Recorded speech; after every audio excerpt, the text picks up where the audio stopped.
Le burn-out, on l'entend souvent, c'est en fait le stress qui est continuellement présent, puis à un moment donné, parce que le stress, c'est un manque de contrôle, mais à un moment donné, quand il n'y a pas de contrôle, c'est qu'on est vidé. C'est comme un verre d'eau vide, à un moment donné, on a bien beau, quand on a soif, on a bien beau essayer d'en boire, mais s'il n'y a plus d'eau, il n'y a plus d'eau. Donc, quand il n'y a plus d'énergie, on est complètement vidé, c'est le temps. En fait, il est peut-être trop tard, mais c'est le temps de refaire le plein. C'est le temps de vraiment se poser la question, qu'est-ce qui m'a amené à un burn-out et qu'est-ce que je dois faire de différent? Maintenant, je travaille avec des gens et je veux travailler avant que les gens se rendent en burn-out.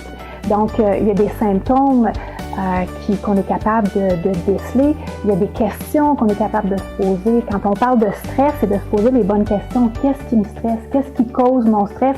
Et comment je peux le contrôler? Qu'est-ce que je peux faire? Comment je peux réagir de façon différente?